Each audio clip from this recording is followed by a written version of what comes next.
Welcome to Ideas at Work, a podcast featuring conversations with scientists, academics, writers, and thinkers who are influencing our time. The world has changed. Those ideas we once believed to be true will now be viewed through an entirely different lens post-COVID-19. What I'm interested in discussing is the emergence of a new normal. What changes, what stays the same, and what slips into the annals of history. Also, my viewpoint is anchored in two things. One, in organizations. What is the role of the company in these new and turbulent times? And secondly, what are the main ideas we need to consider or reconsider? I will not be talking to interesting people with interesting viewpoints who have done interesting things, but rather dive into conversations with people who I think are propagating the most important ideas that inform our situation. Today, I'll be chatting with Geoffrey West. Geoffrey is a theoretical physicist whose primary interests have been in fundamental questions in physics. West served as president for the Santa Fe Institute from 2005 to 2009. Prior to joining the Santa Fe Institute, he was the leader and founder of the high-energy physics group at Los Alamos National Laboratory. And he is known for his work in describing the universal scaling laws that pervade biology from the molecular genomic scale up through mitochondria and cells to whole organisms and ecosystems. This work, outlined in his 2017 scale, provides a framework for quantitative understanding of problems ranging from fundamental issues in biology, such as cell size, growth, metabolic rate, DNA nucleotide substitution rates, and the structure and dynamics of ecosystems, to questions at the forefront of medical research, such as age, sleep, and cancer. I plan to discuss Geoffrey's ideas in an attempt to understand the relationship of these scaling laws to the structure and dynamic of social organizations, such as cities and corporations, including the relationships between economies of scale, growth, innovation, wealth creation, and their implications for long-term survivability and sustainability of companies and their surrounding societies. You should know, Geoffrey's ideas are in the realm of the biggest of the big picture stuff. Why do we shuffle off this mortal coil? How long will we live? And why do we die? Why does everything die? Or does it? Why do cities seem not to die, even though their constituents most certainly do? And what about organizations? Are they like cities or biological creatures? If we know the cause of these calamities, could we stop them or remedy them? These are the questions that we'll be investigating. As I suspect, after COVID-19, there'll be a great sorting, a sort of dividing line, a BC and AD, if you will. And some ideas and some organizations will wither and others will prosper. As organizational people, we need to ask ourselves why. Are there ideas that can make sense of the life and death of creatures, organizations, societies, and all of humanity? We have no better guide than Geoffrey West. Geoffrey, welcome to Ideas at Work. Toby, thank you very much. Lovely to be with you. Looking forward to it. Yeah, lovely to be here. Now, do you agree with this thesis that I'm throwing out there that this is really an epoch-defining event, the COVID-19 crisis? Well, it is certainly a dividing event, and it is certainly something, I think we all recognize is unique. There's never been anything like it. We've had lots of pandemics, lots of epidemics. We've had great world wars. We've had revolutions and so on. But of course, the defining characteristic of this one is that it is the first truly global event that's ever happened in terms of human beings. All human beings on the planet are affected.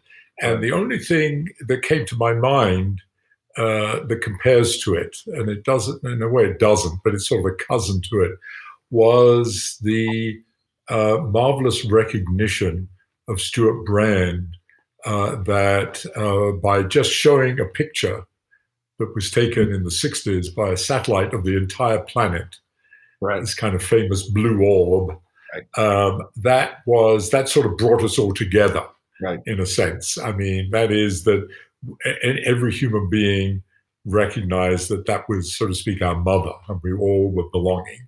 And so that was a universal global event. But of course, it has a completely different character to what's happening now. That was sort of a togetherness event and a feel-good event, if you like, and was very much of the times of the 60s, 70s, and so on. This one is threatening. It's a war of the H.G. Wells' War of the Worlds, and in that sense, it is a before and after phenomenon for the globe. Mm-hmm. And I think it's incredibly challenging to try to think through what are the things, your very questions, in fact, what are the characteristics that we now take for granted, for example, that will no longer survive or will have dramatic changes, both in terms of all aspects of our lives, cultural, financial, economic, political, and so on. And it is very hard to intuit or guess what those will be. But I certainly, obviously, like everybody else that likes to think about such things, I've given it some thought.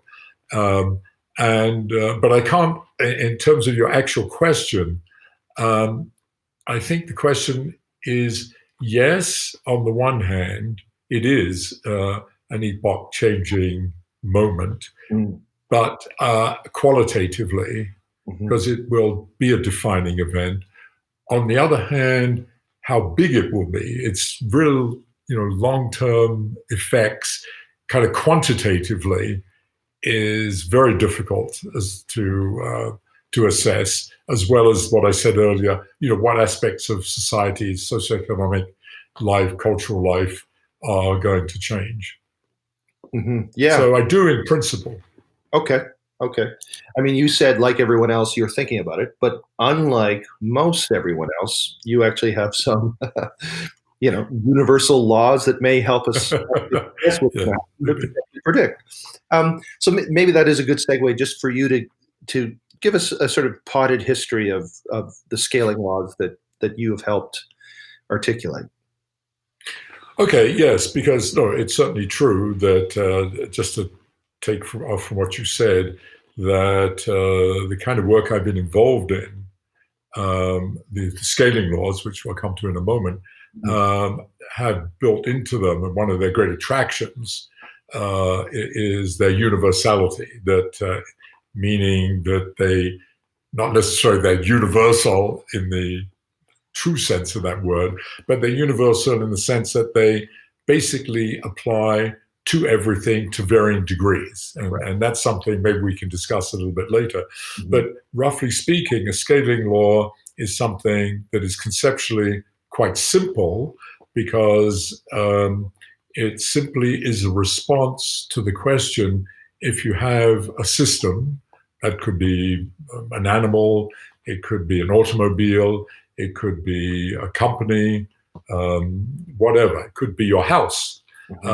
If I increase its size or even decrease its size, what happens to all its multiple characteristics? Right. If you double the size of a house, you have to have twice the size of a heating system, or and so on. Or the one that got me into this was, if you double the size of an animal, or rather, if you look at an animal that's twice the size of another one, does it need twice as much food to stay alive? Is its metabolic rate twice as big?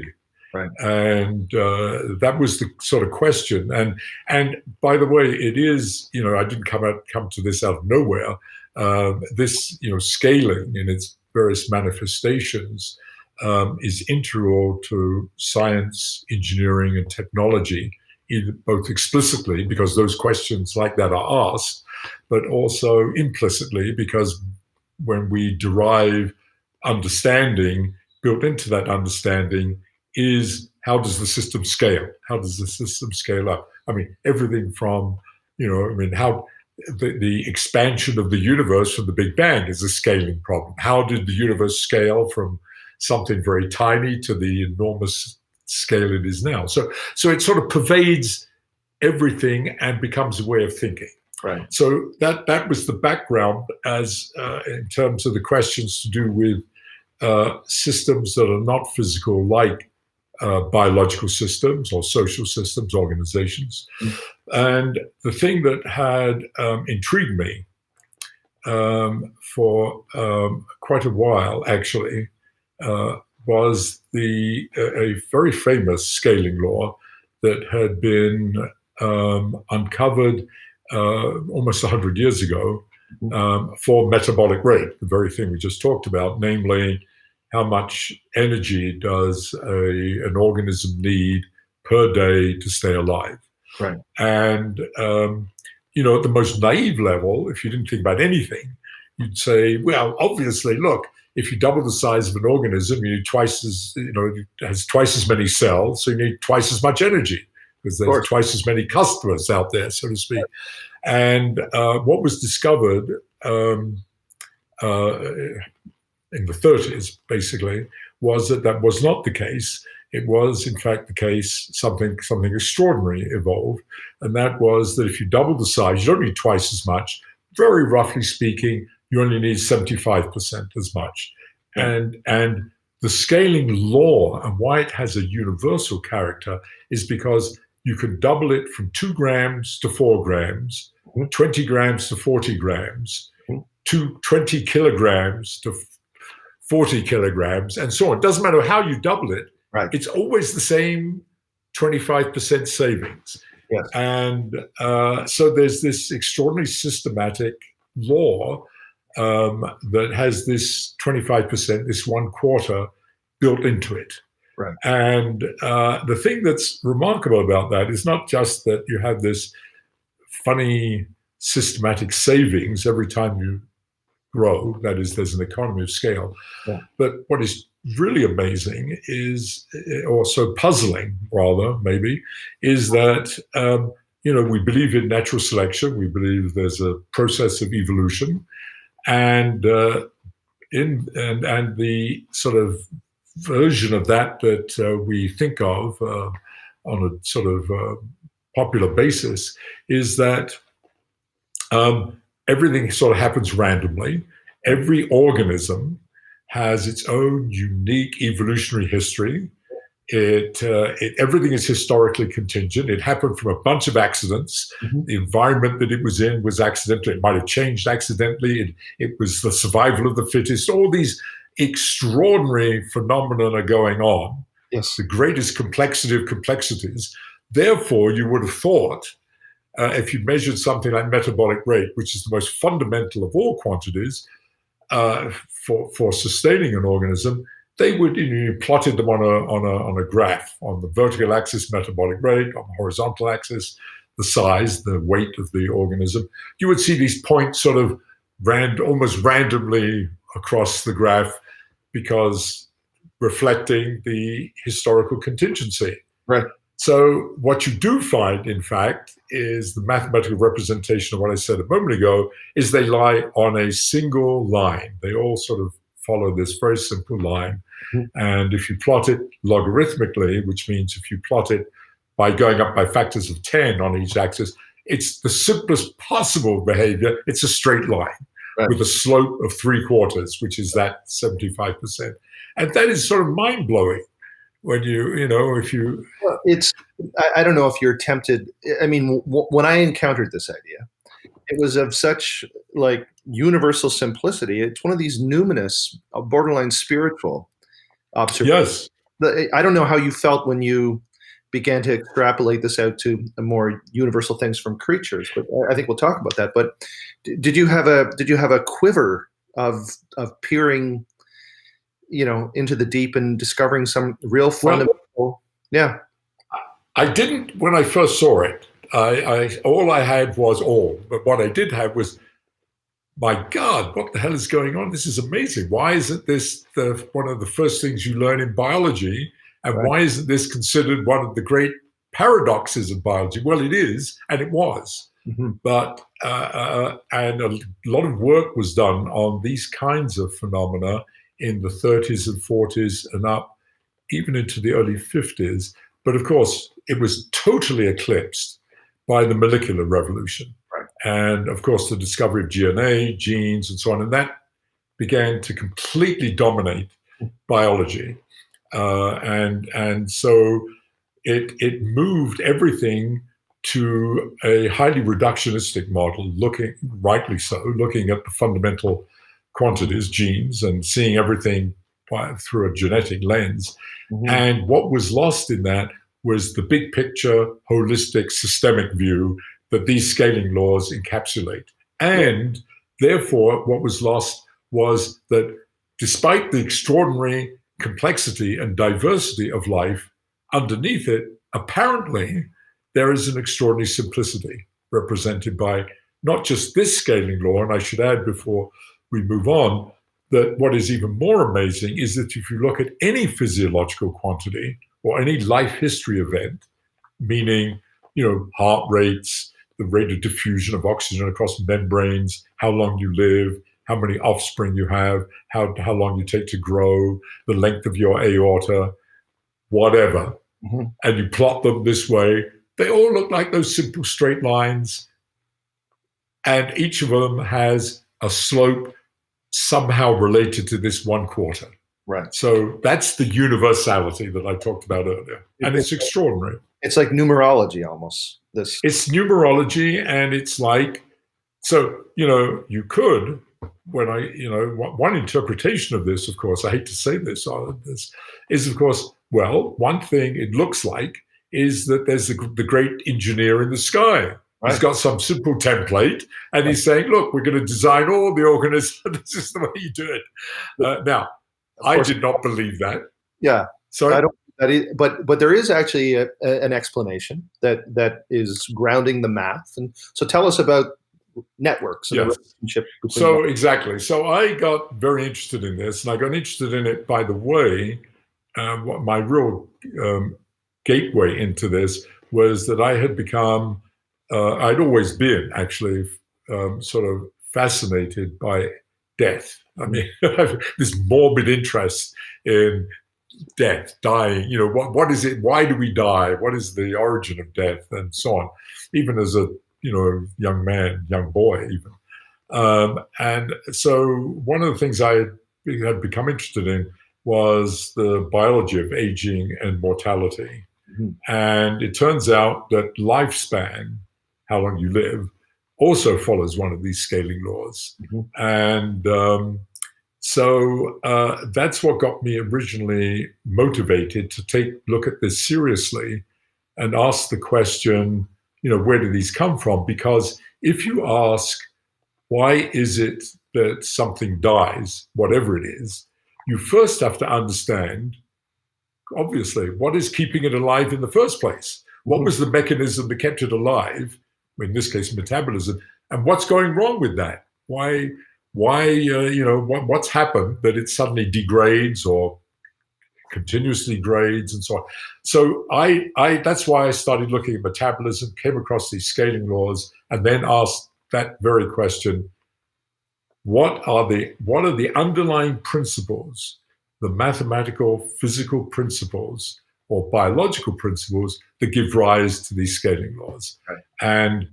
And when I started thinking about that, the first thing you realize is that one of the things that's curious about this is that these scaling laws, and I didn't emphasize this earlier, are true across all types or taxonomic groups of animals and plants. I mean, it's sort of amazing that the trees and plants out there satisfy very similar scaling laws with that quarter power as you and I do. Right. And so you say, gee whiz, we're so completely different. What is it that is common to us? I mean, genes are common to us, of course, but they're very different kind of genes. What is common to us? Well, the thing that you begin to realize that's common to us is, first of all, we all have the same challenge. We're all made of cells, and those cells have to be fed, roughly speaking, democratically and efficiently. And the way nature has evolved to do that is sort of the obvious one, is develop networks. Have these networks that take energy, food, and distributes them in an efficient way to the cells. And so the things you realize that is common, whether it's a cell itself, a tree, an insect, or a human being, is that we're all sustained by the flow of energy, resources, and of course information in networks. Right. So I hypothesized that the origin of these scaling laws is in the mathematics and physics of these networks, because they're universal and they transcend the evolved design. Right. Even though the evolved design of a tree, an insect, and a human being are quite different, they still all have these branching networks. And it is that is somehow the origin of it. And I started working on that, and then was very fortunate that it just so happened a marvelous biologist named Jim Brown, had been associated with the Santa Fe Institute himself, and we were brought together. And it just so happens, serendipitously, he, unusually so for a biologist at that time, had himself become fascinated by such scaling laws, because his expertise, he founded a field called macroecology. Okay. There's a field, he's the founder, thinking big, thinking across big scales rather than traditional in ecology, was thinking about local phenomena. And one of the things that had intrigued him was, over big scales, there are these bloody scaling laws at work. And he wondered where they came from. And we just happened to come together after I'd spent many months trying to figure it out. And then we did figure it out. It took us a long time. Yeah. But we eventually figured out, getting all the I's dotted and T's crossed, right, with all the mathematical theory. It's quite complicated. It's once you get the idea, but it's not. But any competent mathematical physicist can work it out. Right. And once you do it, out come all these scaling laws. It was sort of amazing. That was the moment, right, that you asked me about earlier. Yes. Then I thought, my God, I felt it was a spiritual experience. And I mean, this is weird in a way. I began to feel, especially, by the way, when I worked it all out for things like animals. Yes. And then I started thinking about plants and trees, which are quite different, the same kind of principles, network principles. And I figured it out for plants and trees. And then I extended it to forests, to an ecosystem, and realized that the forest itself could be thought of as a superorganism that had the same properties as the individual tree. Right. And then I would go for walks in the forest, and it looks like, big trees, little trees, and there's this and that. It looks like some random mess. Right. And I'd walk through and I'd say, my God, the mathematics revealed this extraordinary structure, this extraordinary regularity. And I walked. That was a spiritual experience. That was when I really got me. Yeah. And I felt ironically and weirdly, I almost felt I had nothing to do with it. Right. That I was a conduit. I mean, it was sort of an egocentric kind of experience, but I did feel that I had been an instrument. Right. Sure. That to expose this. Very similar to. It's wonderful. If you talk to a musician, I'm not a musician, but they'll say, when you play with flow, it's like the music just flows through you. It's probably very similar. Yes. Okay, so you're walking in the forest and you realize there's these deep universal similarities between mice and trees, and it's predicated on the fact that there's networks in both that have to diffuse energy to its extremities. So a mouse has an aorta, and a tree, in fact, is kind of, its trunk is kind of like an aorta, and getting energy from the leaves. It's very obvious when you think. It is. It's the analog. Yes, absolutely. And so at that point, did you go, well, how universal is this? Does this work with not just with biological systems, but does it work with economic systems, with social systems, with companies, with cities? Did you then have that eureka moment at the same time?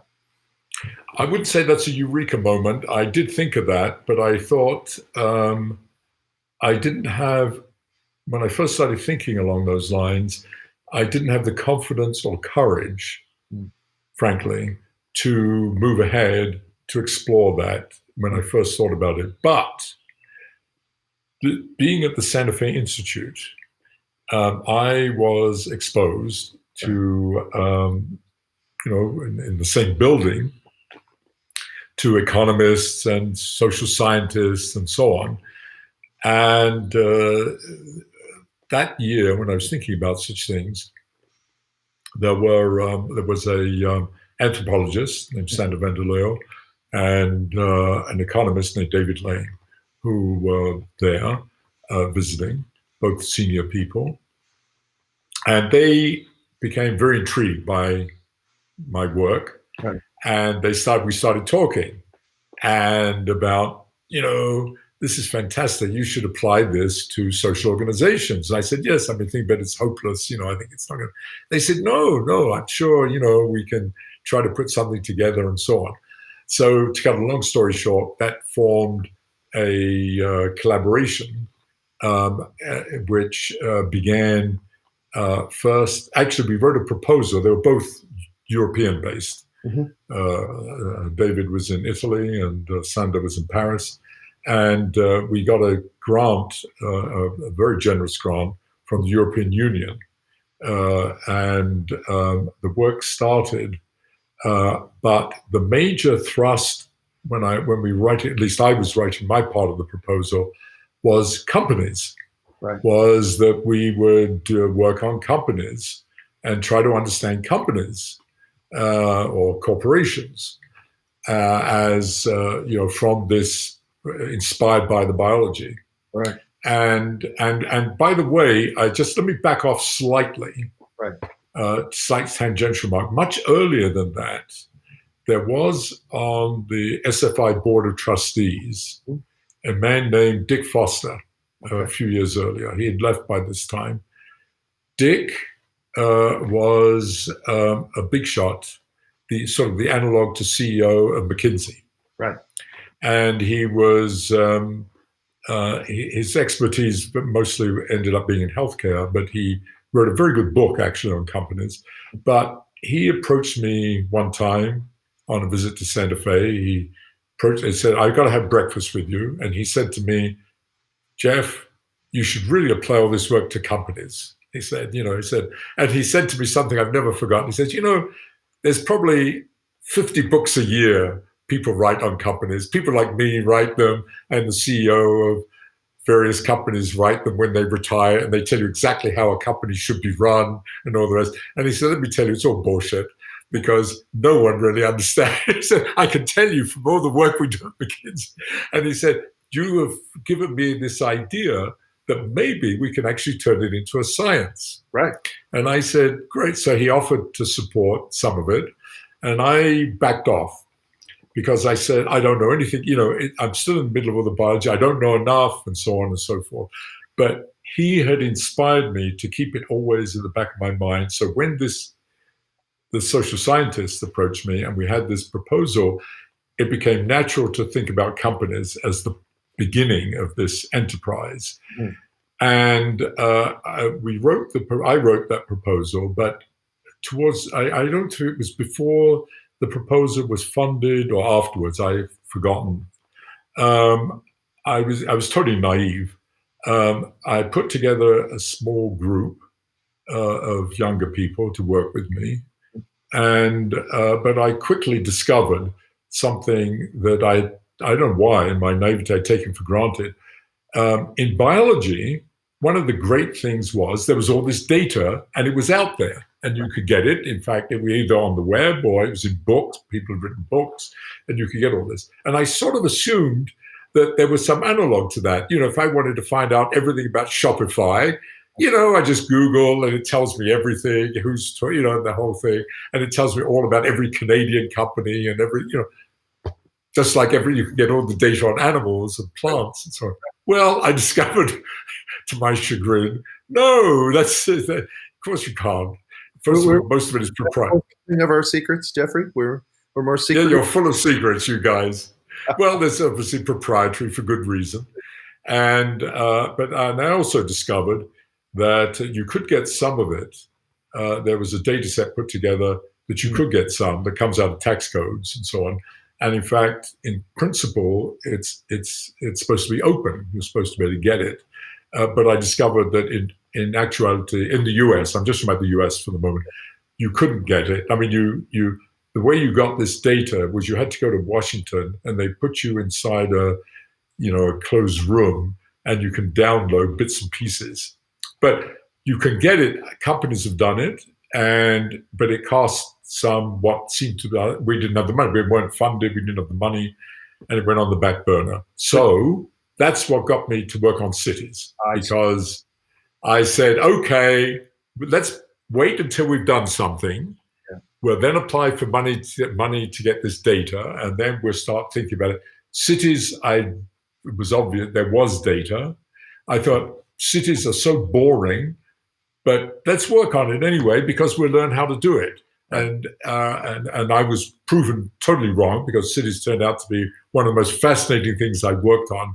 But that's how I got into the beginning of that, and that's why companies, which were as a social organization, was the thing that intrigued me primarily at the beginning, went on the back burner for several years.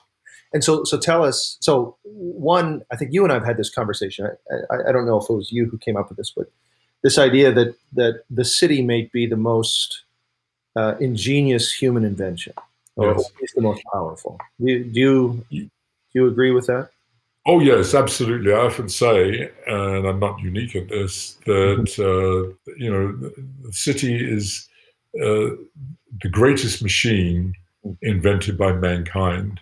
It is, it's the engine. It is the engine that allows us to be who we are, because the whole point of an engine, of a city, the whole point of a city, in the sense, I'm anthropomorphizing it, but how it's evolved organically is it is the machine, the engine, whose purpose, forgive it one, is to facilitate social interaction. Right. Is to bring people together, to interact, to exchange information, create ideas, innovate, create wealth, thereby increasing the quality and standard of living. Right. So that's one way of looking at the city, and why it's been so successful, and why it is that all the great ideas basically have been generated in urban environments of one kind or another. So I want all the great companies. I want to put a pin in that, because I want to come back and talk about what the new normal will be like after the pandemic. Yes, very good, very good. But before we go there, tell me about what your science says about cities. So just in recap, yes. Mice, wheatgrass, trees, spiders, humans, blue whales all have these sort of similar properties. This scaling and this economies of scale as things get bigger. Tell me about cities. Did you find the same thing, or was it a different thing? So two things here. First, let me just go back to the organisms again. Just as you said, despite appearances of whale, a giraffe, a human being, and a mouse are actually scaled versions of one another. I mean, there's one mammal, and at this very coarse-grained level, we're all versions of that. We're all scaled versions of that. And built into that is what you just repeated, was that they express a systematic economy of scale. The bigger you are, the less energy you need per gram of tissue to stay alive. Not only that, I didn't say this, but the other characteristic that is integral to organisms is that because of that economy of scale, and maybe we go into this a bit later if necessary, it turns out that explains why when you grow, you start growing quickly and then you stop. Right. And that's very important in biology, and it's part of the long-term sustainability of the planet.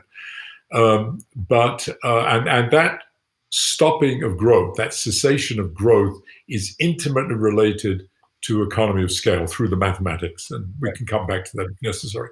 So you can ask yourself, what about cities? Are they similar?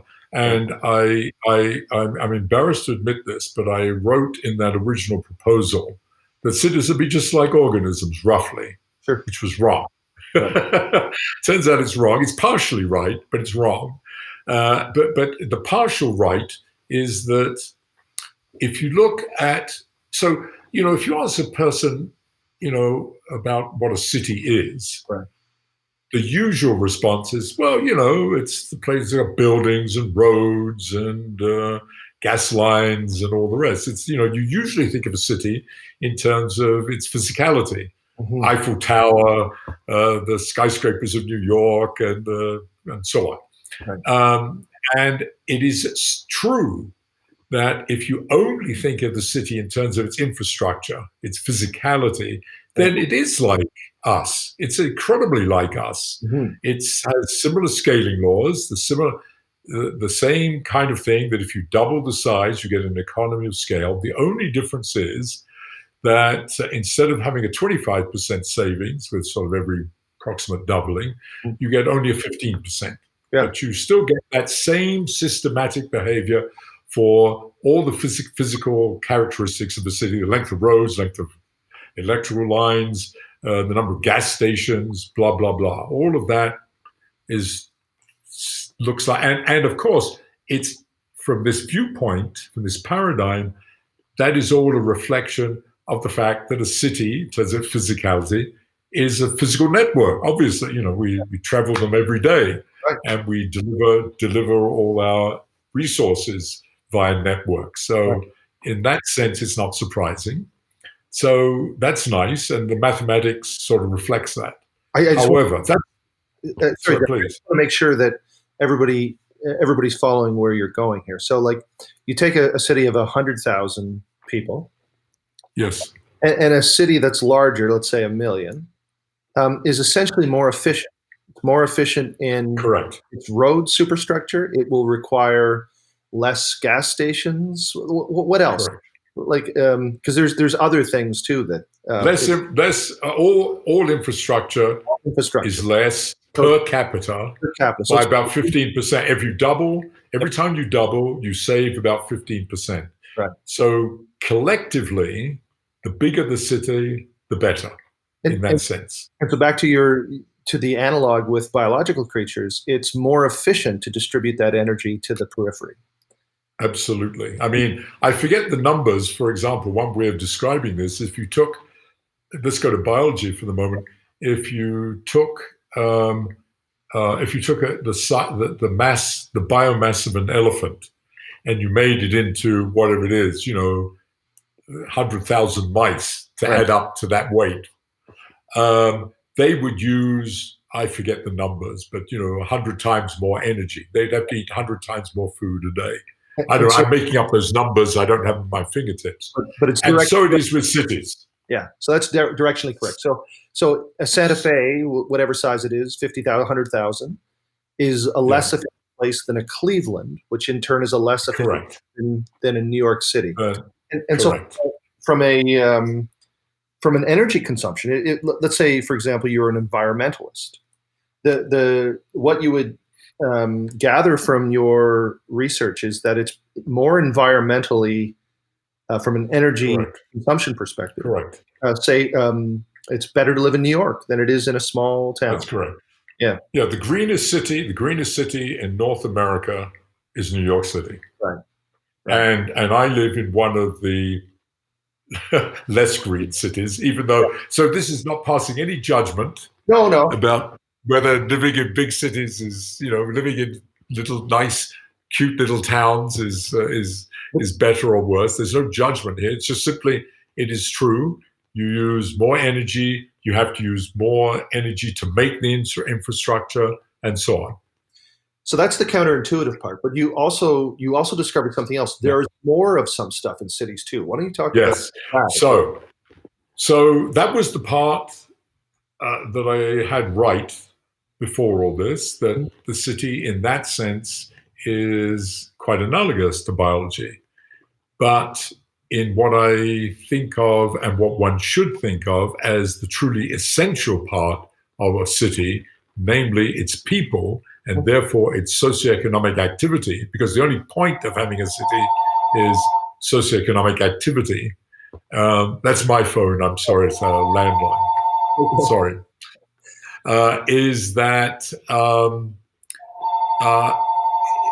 the socioeconomic part. So if you look at, as I said earlier, the great thing about a city, with reason it's this fantastic invention, is that it facilitates social interaction. And so if you look at all the metrics that reflect or measure social interaction or are a result of social interaction, which is what we did, such as wages, such as the number of patents produced, which is some proxy for the innovation, how innovative a city is. Sure. Very current today, disease, number of flu cases, for example, and now it would be the number of COVID-19 cases. If you look at any of these socioeconomic metrics, then what you discover is something that you essentially never see in biology. That is, instead of an economy of scale, that is, the bigger you are, the less per capita, now we have the opposite. The bigger you are, the more per capita. The higher the wages per capita, the more innovation per capita, the more crime per capita, the more disease per capita. And what is amazing is that it has not just the same mathematical form as in biology, but that these results, these observations, are true across the globe, happens in all urban systems across the globe, and it happens to the same quantitative degree. And so that so you have this extraordinary approximate universality that if you double the size of a city, that on the one hand, you save 15% on all the physicality, all of its infrastructure, but you gain 15% in all socioeconomic activity, and therefore in its wealth creation, its idea creation, but also in terms of the bad and the ugly, the crime and the disease, all increase, roughly speaking, by 15%. And we find that through places where we could get data across the globe. Right. So that's astounding. And so it begs a question that I'm about to ask shortly about companies. But another observation too, I think that we need to go to is with creatures, they go through this sigmoidal growth, as you talk. Yes. Growth, and then we level up, and then we die. What about cities? Yes. Cities die. So cities, as I say, should be thought of as being dominated by their socioeconomic activity. And that socioeconomic activity and the origin of the scaling laws is inherently derived from the social networks. That's the analog of the physical networks that we talked about in biology and the physical networks of the city. There is also this kind of virtual network of social interaction. And which is, as I say, the essential feature of a city. And it is the mathematics of that social networks that is giving rise to these scaling laws. Right. So, and they give rise to this superlinear behavior. And you can sort of understand that because unlike in biology, so let me go back to biology again. But oh my goodness me, my phone would not stop ringing. I wonder if I could turn it off. Sorry about this. Is it okay if I continue with the ringing? Oh, okay, great. So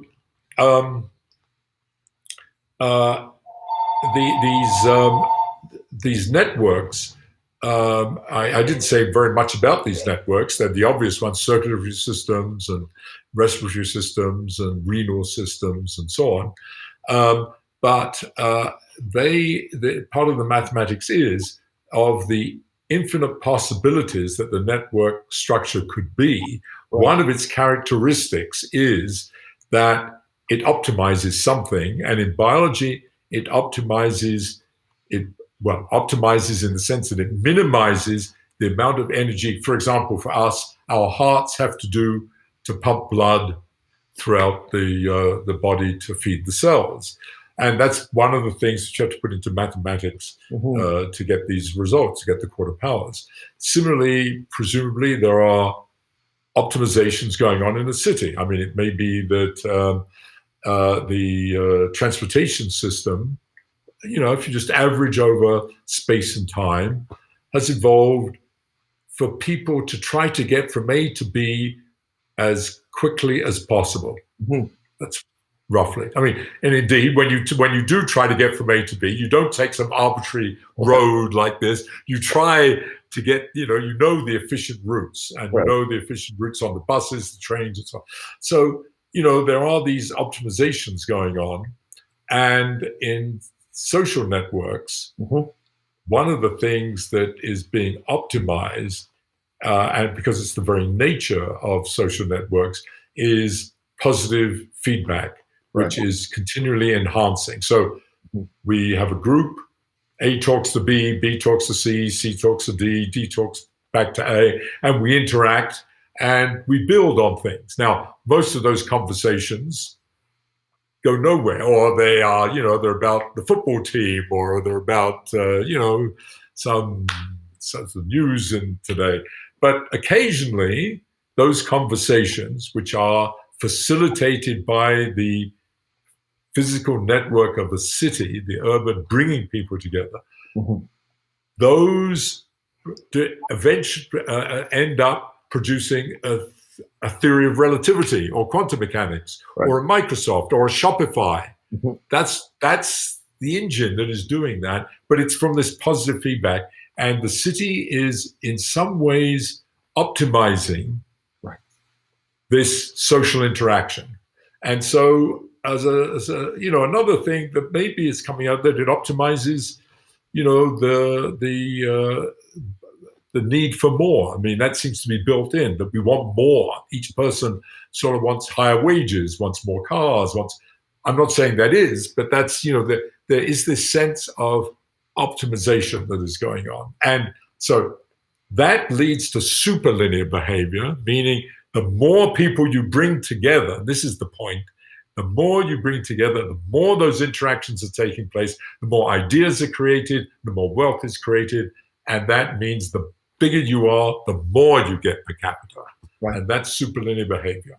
Okay. And that leads, instead of sigmoidal growth, now I'm going to your question, sigmoidal growth, it now leads to, instead of something growing and then stopping, it now leads to open-ended growth. Right. So the theory is very satisfying Yeah. in that sense, because you have this idea of networks, this idea that there is this inherent positive feedback in human interaction.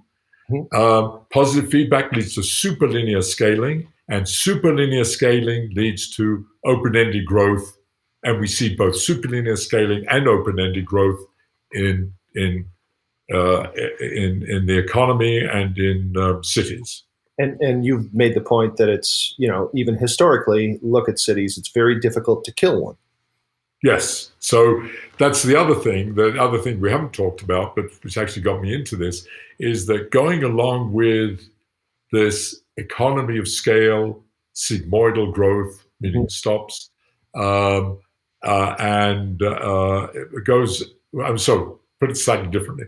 So the life history is you have networks that optimize efficiency. Right. That gives rise to economies of scale. Economies of scale give rise to the growth stopping. Yep. And it also gives rise to you die. Right. And that's built into the theory. Right. Now, the complement to that is, now for cities, economic systems, you have positive feedback gives rise to superlinear scaling. Right. Superlinear scaling gives to open-ended growth, and it doesn't look as if you're going to die if you can keep feeding the system. Right. Of course, there might be physical constraints, needless to say, and that is the huge challenge in the theory, is to integrate that open-ended growth, that is the information exchange in social networks, with the constraint that you have to be tied to something physical. Right. And the network isn't something up in cyberspace somewhere. Oh. You have to be somewhere, and that somewhere means that you got to live in grungy places and get on the train and do this and do that. So the theory has to somehow tie those together. Right. So we'll put a pin in physicality, and we'll come back and talk about how important physicality is to wealth creation, open-ended growth, cities, and a pandemic.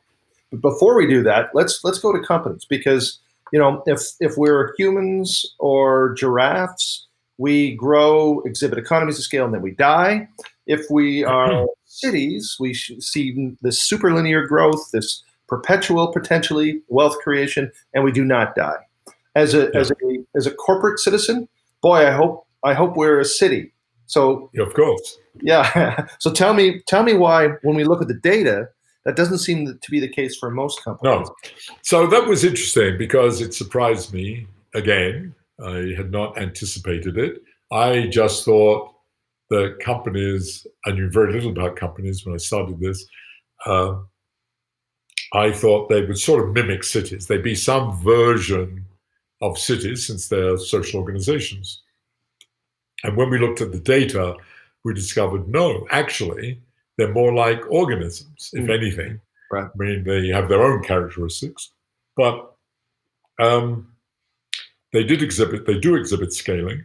But there's a big caveat here, and that is that, and we did this, by the way, once we got the money to get the data, and the data, what I'm going to tell you, is primarily based on U.S. public companies in the U.S. from about the mid 50s, I think, maybe late 50s, up to about 2015. Yeah. That's the data set. Publicly traded companies. It just a side comment, because I'll probably forget to say it. Amazingly, much of what I have to say is substantiated by Chinese data on companies, which is amazing. Publicly traded companies in China, and that's amazing because China has only been going for about 15 years. Right. But much of what I have to say is consistent with what is seen in Chinese. We have a Chinese collaborator in Beijing. But so that's the first caveat. The second caveat is that the data is got huge variances in it. And that's not surprising. I mean, after all, in biology, if I showed you a scaling graph in biology, the points are really the deviations are very small from the lines. Right. If you look at cities, the deviations are bigger, but it's still very clear. Look at companies, there's lots of variance as you go up. And that's not surprising because companies have only been around, 10 years, 100 years, a couple of 100 years max. Cities have been around hundreds, if not thousands of years. And biology, we've been around for not only hundreds of thousands, but in some cases millions, hundreds of millions of years. Right. Time for the processes of evolution to take place, to move more and more towards, quote, optimization. And in this paradigm, move closer and closer to the idealized scaling. Right. Companies, of course, haven't. So that's a big caveat. However, if you look at that data and you do statistical analyses on it, it's very clear that they satisfy scaling laws, these same kind of scaling laws, and but the companies are mildly sublinear, meaning they are dominated primarily by economies of scale. And by the way, often be a good thing, right? The larger you get, the more efficient you are. Yes, more efficient, not surprisingly, but it seems to dominate it, right? And and one of the things that if you took that, so you said, look, okay, it's looking much more like organisms than it does like cities, and if you take the mathematics that we had that gave rise to sigmoidal growth for organisms, and you apply that to companies, it would say, yes, so the life history of a company would be, it would start quickly, like a hockey stick, and then it would bend over and flatten out. And of course, if you took it to the conclusion, if you just took the analogous to organisms, then they die. Right. And indeed, that is what we see in the data. That is, when we plotted the data for growth of this data set, it's about, by the way, the data set's about 30,000 companies, US publicly traded companies. You find that the data is sigmoidal. That is, companies grow quickly and they flatten off. And just one technical point, they actually, if you look at it carefully, if you look at it by eye, it looks like it's flat, but actually it pretty much not surprisingly, when you think about it, what it happens to companies, they simply track the GDP. Right. They just stay there and following the GDP, and then they die. Like if the GDP is at a 3% growth rate, there's a certain fragility, Yes. Because as soon as companies deviate, of course, that's when they exactly. Yeah. And that's why that goes to that question very much, that if you cannot adjust to the externalities of the market, the sector you're in, and you lose that, you sink below the waves of the GDP, and you go under. And that is typically what has happened to most companies. So, and we did look at the mortality of companies, and mortality of companies looks like organisms. It's and in fact, the of that data set of U.S. publicly traded companies, the half-life, meaning how long does it take for a cohort, half of the cohort, to die at any time, is about 10 years. Yeah. So even after it's publicly traded, so that's not very long. Yeah. So my company's been publicly traded for about 5 years, meaning we're middle-aged as publicly traded. You're middle on that scale, yes, on that scale. So anyway, but now I should also add another big caveat. I should have said earlier, the theory in biology is very well developed. Right. And we understand a lot of things in detail, things we haven't talked about here, sleep and cancer and aging and so on. The work on cities is still the theory, I'm talking about the theoretical side, is still a work in progress. We understand a lot of it, but there are still things that, we don't really understand where the 15% comes from, unlike the 25% for the, and the theory for companies is much less well understood. It's not developed well because we cannot get data on the internal structures of companies generically, universal. That is, we know what animals look like on the inside. We know what cities look like on the inside, but we don't know really what company. I mean, we have organization charts and so on, but we don't know what are the nature of the social networks, in quotes, that really are the guts of a company. Right. And so just to build, like, what is analog in a company to sleep or to cancer? Yeah. To your point, what are the networks? And a hierarchical network will tell you something, but anyone who's had to navigate an organization of any size will tell you the hierarchy, the org chart, is a particularly poor way to navigate. And there are hidden social networks in which the company actually operates. And so just speculatively here, would you suggest that one of the things companies should do is actually figure out a way, given that networks are such a primal concern in your thinking, should companies figure out what their actual internal social network is and begin at least to observe it? An emphatic yes, capitalized. That would be my own view. And if I'll tell you a little story, which maybe I've told you before. I don't remember. But when we were first developing the work on companies, we were approached by, I better not name the company, a very major corporation, I would say, very major. And they said, look, we're really intrigued by your work in biology, and we think, it was like a bit like this Dick Foster, we think this might have some usefulness for us to understand our company and so on. And they supported, they actually gave us some modest research support.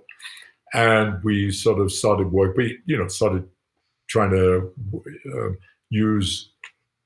work with them, not to solve their company's problems, but just sort of conceptually.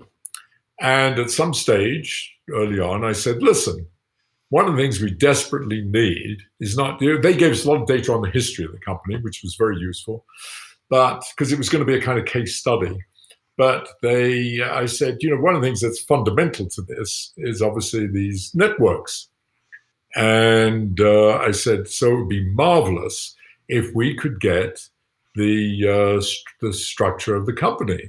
That is, what we would love is you can anonymize everything. What is the email traffic? Who's talking to whom? What are the phone calls? What are the tweets? Well, tweets had not started at that stage, actually.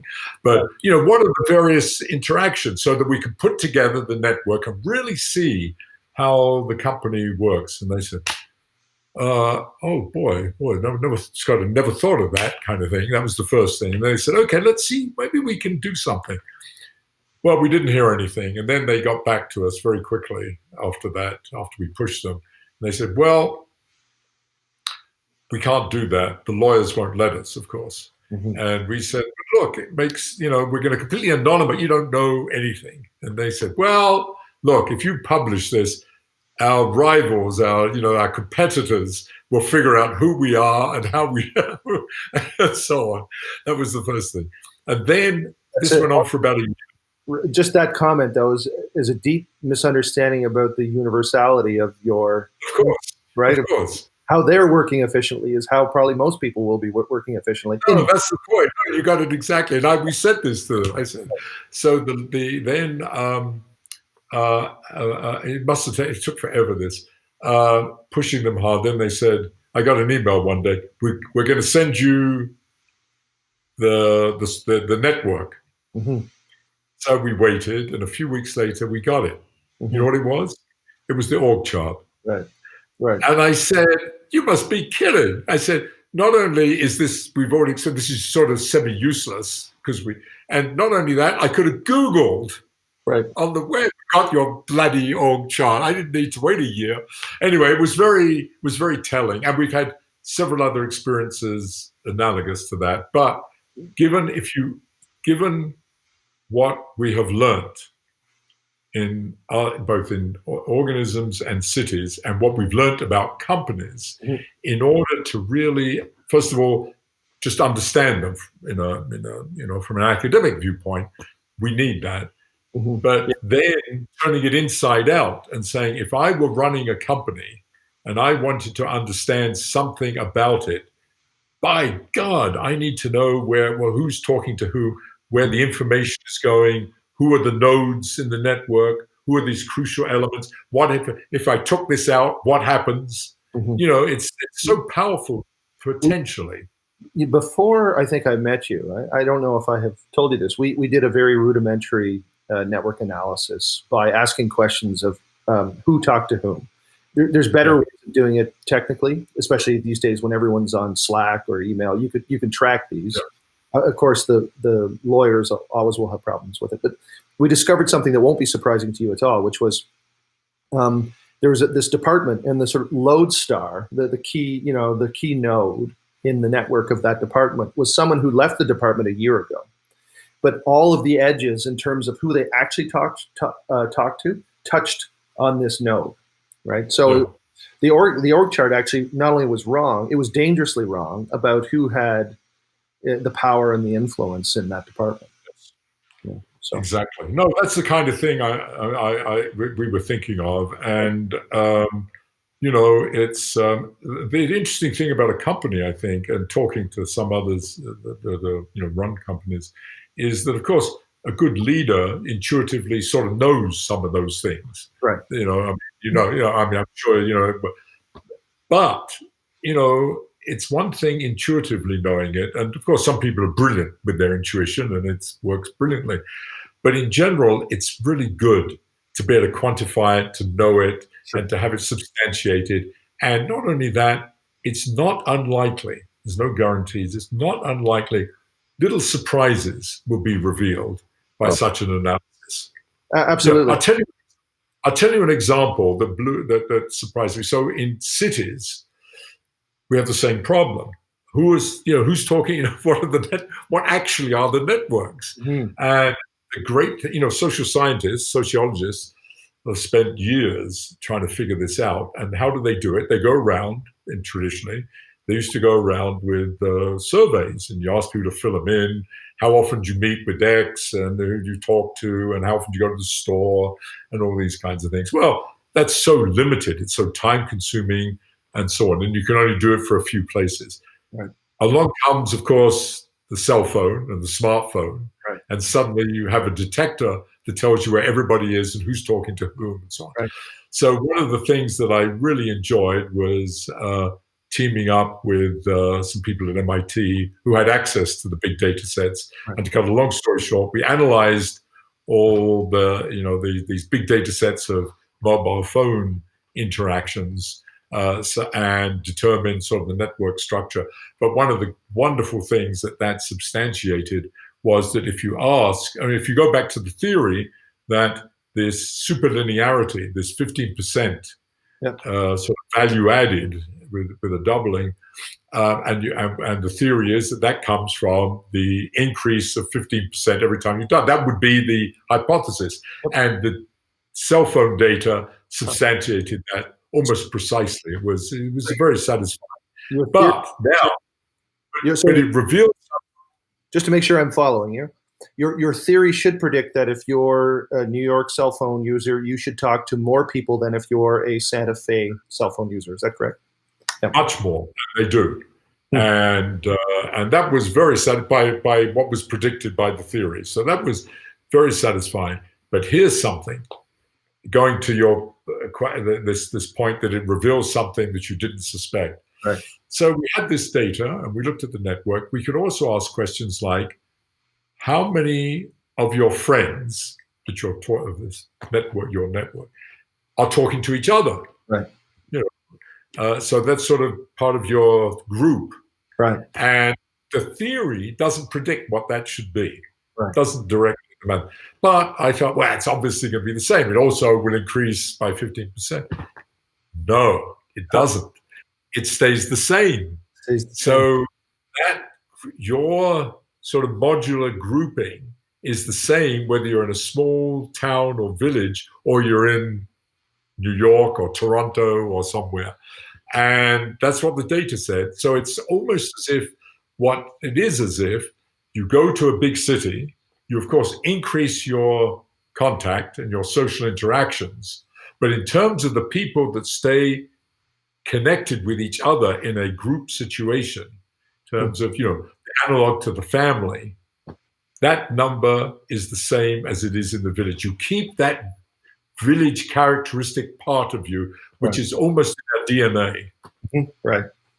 And that was a huge surprise to me. I was really surprised that it was just, nice and flat from, a town of, the data I remember is Portugal, which the smallest town that we looked at was 10,000 people, and it went all the way up to Lisbon, which is several million, and it was basically the same number.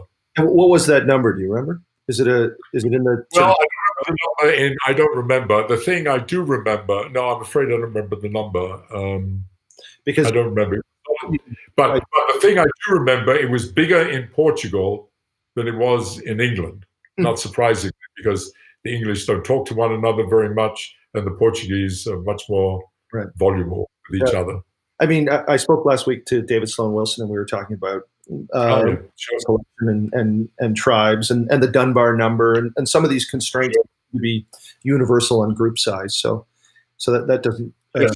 No, in fact, Toby, one of the things that I've been very frustrated by is that I was sure that we could derive the numbers, the actual number, the 15% and so on, from the Dunbar numbers, that somehow that was a reflection of the Dunbar numbers. And I've not been clever enough to do it, but that is one thing I'm determined to do. I thought it was going to be simple. It turns out it wasn't. And there's great implications for that for companies, right? Like for sure, absolutely. Sizes of small teams, of meso teams, of macro teams, departments. So, no, we had.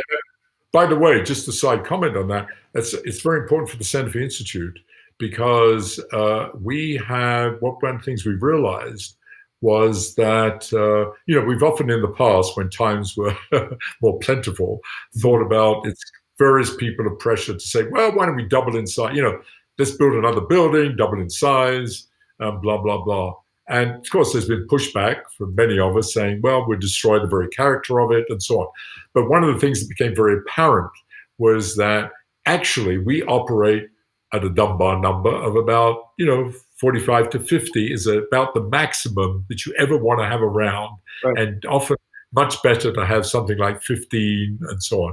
Yeah. And that going to a huge number is going to destroy that. So we've thought about that. Especially, we're talking qualitatively about these connections, but think of, there's probably some continuum you could plot.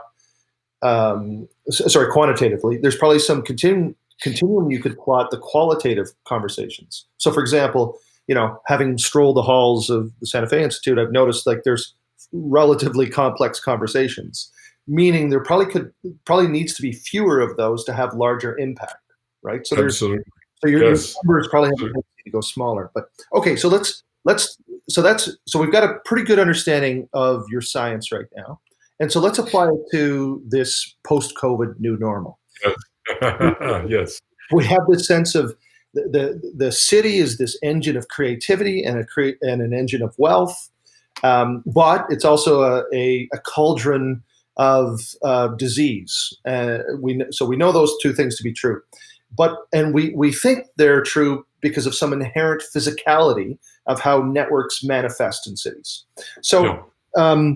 So talk us through the new city post COVID-19. Like you're sitting in your study, I'm in my office. We're not traveling. We're not going out in the city.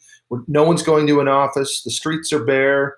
What does that do for? And let's go for the good things. The sort of vibrancy and creativity and wealth that a city presents us. What happens now?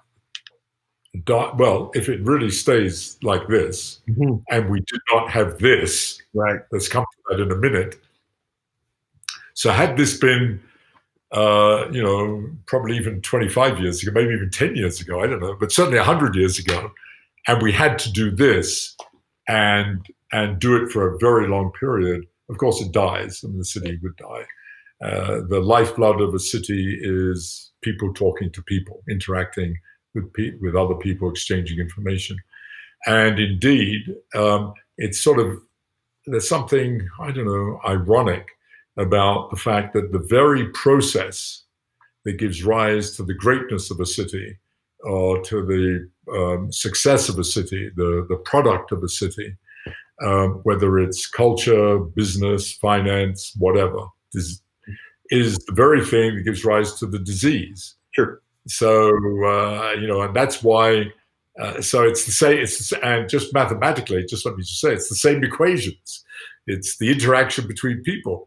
Mm-hmm. So if you cut the interaction, if you social distance, as it said, mm-hmm. as it's called, as it's been named, if you cut that, of course you cut disease, and we have to do that to cut the transmission of disease. Mm-hmm. But what you're doing at the same time, of course, is cutting the communication and therefore the generation of ideas and wealth and so on. So if there were no other form of communication and you kept that up for a substantial period of time, the city would wither and the system would collapse, of course. Right. Do you think there's an opportunity, though? I'm just thinking of the analog to sleep, which is potentially what we're doing with cities right now. Yes. We're taking this reprieve. Do you think that this could potentially be helpful for cities and our civilization? Very, very good, very good. Yes. So I thought of this early on. I didn't think of it as sleep, funnily enough. I thought of the following: was that if I get sick, yeah. and I've had a few periods of my life where I got very ill, pneumonia, and I was bedridden. It's clear what happens. You shut down.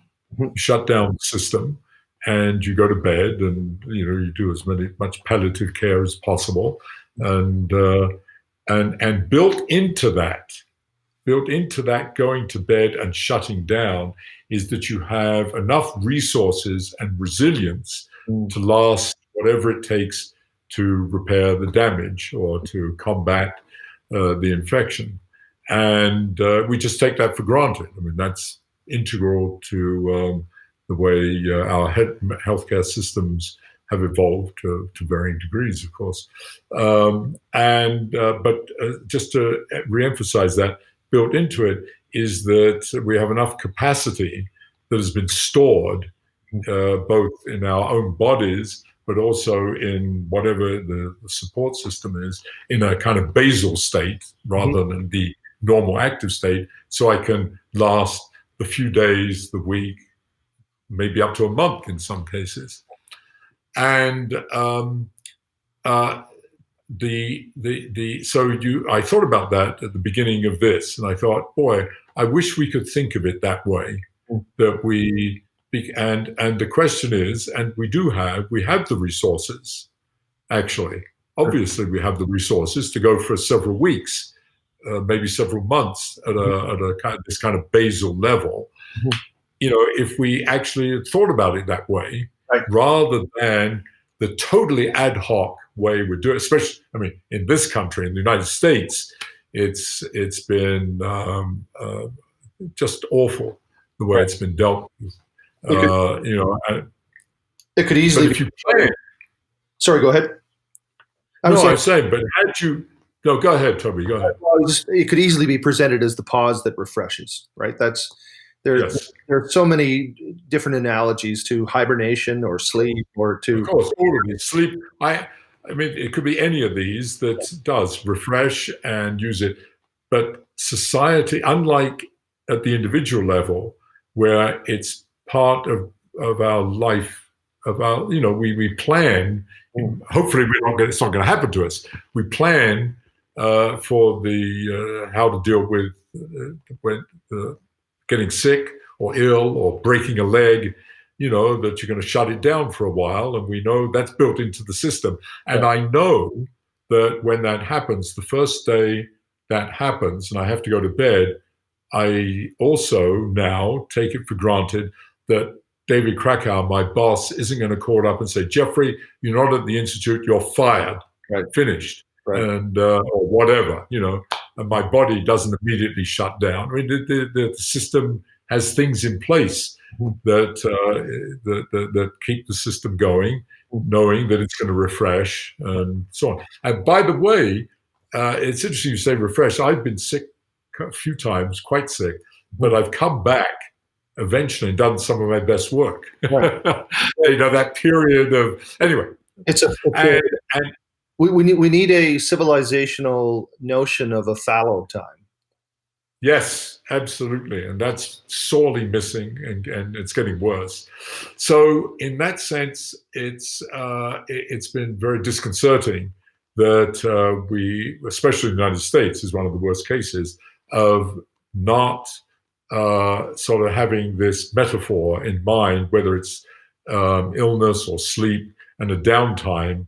And unlike, I don't know what Canada did, but in Europe, of course, they guarantee jobs effectively. By giving 80% of your salary or whatever. In this country, we just furloughed people, and that was it. And they didn't get pay in many cases. And so we've had all these ad hoc kinds of ways of trying to deal with it, which are very unsatisfactory and are lead to all sorts of terrible situations, I fear. And that probably is a segue to some of the questions about what is the world going to look like when we return to, well, we won't what we would call normal, but it's obviously going to be a different state of the system than it is now, and that's very hard to judge, but it will. And cities will definitely affect cities. Mm-hmm. Okay, so I have a bunch of questions here. And so why don't we go through those and we can see if we can answer them. Let me just pull them up here, Geoffrey. So here's a question. Despite many similarities, organizations such as businesses don't share the same scaling laws and seem to lack the resilience and adaptability of cities. What's your current thinking about what lies behind this difference? Is there any hope for organizations that want it on the superlinear scaling that cities enjoy? So you and I touched on this, but yes, we've touched on this. But and yes, no, this is a. Actually, it was this question not put in quite so articulately as that originally got me into thinking about cities and companies, because I became immediately intrigued after the biology work. Why is it that almost all, or essentially all companies eventually disappear? Let's use the word disappear. They may get bought up and so on, but it's a word in the literature I've discovered And just is used. Geoffrey, for folks who are listening, I think you also have mergers and acquisitions and bankruptcies as part of end of term. Yes. Yeah. Yeah. So just to put that, yeah. So we looked at. It turns out in the literature, birth is usually defined as when a company starts posting something on the post sales. I think it is actually post sales, and death is when it's no longer has sales or is no longer posted on the stock market. That, of course, it may be in that sense. Death could either be death like in biology, it liquidates or goes bankrupt, or the other thing is it gets acquired or merges. But those are considered when the name disappears in the sense I described. So we did it that way, and we analyzed data with those. I'm not going to come back to this probably. We found actually it was no different. It turns out whether you looked at those that were acquired or merged or those that actually died, the data said pretty much the same thing. And even though individual cases may deviate, of course, but there's a fundamental difference, of course, right off the bat about a company from a city, because a company, of course, has to make a profit ultimately. Mm-hmm. So there's an inevitable profit motive, otherwise it won't survive long term. And the city doesn't have to do that. Right. The other thing is that there's a completely different culture, of course, in a company. Usually, I'm just talking about, generally here, in a company than in a city. First of all, a company is invariably top down. It has a strong management, an organ. We talked about that earlier, and people have very explicit jobs to do, etc. Cities are not that way. They're not top down. Of course, there are mayors and administrations, but a really good mayor and a good administration facilitates interaction. I mean, that's, of course, what leadership in a company should do as well. But in a city, that's its job, is to provide things to facilitate. Can I dig into that a little bit? Because we've used as a canonical example, like a tree or arteries, right? And those are both branching hierarchical networks. That's what an org chart is. So is there there's maybe nothing wrong with how it's structured, but as you're suggesting, something wrong with how it's performing? Like it's not actually doing the democratic diffusion of energy to its extremities. That's sort of the implication of what you're suggesting. Yes, that's sort of the idea. And that's why, going back to what we said earlier, knowing what the real network is to see how that's performing is crucial. For a company, I think would be crucial. Or even if you could expedite and make more efficient the actual distribution of whatever it is to the extremity of the company through the hierarchical network, that would be too. Sure. So, by the way, one of the things, the work on companies is more recent, and it's very much a work in progress. But again, just a tangential comment to that. One of the things that we're working on, we have a small collaboration going, and that is trying to understand bureaucracy and administration. And I like to start my research with a question. Right. And the question came about from the continual bitching that I and many others have about any organization, but of course, usually the government, but often organizations, that the bureaucracy takes over everything. There's too many bureaucrats and they're stifling creativity and all the rest of it, it's hopeless. And indeed, of course, some of that is no doubt true, but they brought up the question, how big should a bureaucracy be? Is there, when you say it's too big, that means you have in mind some idea of how big it should be for the size and functionality of an organization. Mm-hmm. So we started to ask, can you actually have a rational scientific basis for understanding the appropriate size of control mechanisms in general? That is, bureaucracy, administration in the sense of a company, mayors and administration in a city, the federal bureaucracy, universities. We did a lot of work with universities trying to understand, but also inside cells, inside your body. Right. How much, so those, it was sort of very general, and we've been having a lot of fun trying to understand that. Was there a regulatory system in the human body that you used as an analog for? No, we mostly use cells, regulatory genes. The question of the number of regulatory genes, what they're interacting with, as you change the size of the system, how do they change, and so on. Because they're much simpler, and people have done a lot of work in recent years on trying to extract mechanism as well as the quantitative data on the role of regulatory genes in terms of controlling cellular behavior. So, but we've done it for others. We find, by the way, just a side comment, very roughly speaking, federal bureaucracy, now this is just the United States again, federal bureaucracies and private sector bureaucracies are not that different. In fact, as you get bigger, federal bureaucracies tend to be better. It's the small size when you're. Anyway, that's the details. Yeah, this has worked. I should never. You come up with a universal scaling number, like a 3/4? No, not yet. No. We have this. No, I'd be reluctant to actually make any statement, even in this circumstance. Yeah. But anyway, going back to the company's difference. Yeah.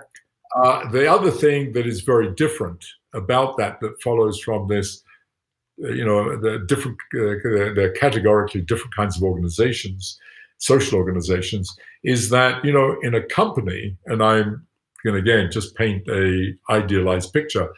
Typically, a company begins with a small number of people, kind of back garage image, with lots of ideas, lots of excitement, and they have, and then they start to put things together. They produce a product. They produce a spectrum of products, and they're out there in the market. And there's certain of those products really take off. Right. And the company starts to grow. It goes from a dozen people to 20 to 50 to 100, growing very quickly. But somewhere along that line, probably beginning at 20 or so, you need to have a bureaucracy. So, because at the beginning, you don't get shit about, okay, we'll take care of the sweeping the floors and the taxes and making sure we're obeying, the rules of safety and so on. But, we do that. But, that's, who gives a shit for the time being? This is too exciting, too many. But eventually, you have to have that, and you have to obey the law. And so you form a bureaucracy. And then, of course, the company gets to a size where you have to form your own laws. It's not just the laws from the outside that the federal government or the state is imposing on you, but, something goes wrong, so you impose your own. Mm-hmm. And then gradually more and more of these happen. Right. And so the idea is the classic image that eventually the innovation is completely swallowed up and overwhelmed by the necessity of having a bureaucratic system controlling things. And not only that, the other thing that happens concurrent with that is that the dimensionality of the system changes, in the sense that you have when you start, you have maybe a spectrum of products, a spectrum of ideas. You have to respond to the market. Even the ideas that you think are best, the products you think are best, are not selling. Ditch them. You go to the thing, and gradually the dimensionality gets smaller and smaller, and you get locked in. And then you run into the problem we talked about earlier. You lose diversity in that sense. And when the externalities change, you cannot change with it. I mean, that seems like to me at least, it seems like a historical contingency that's accidental.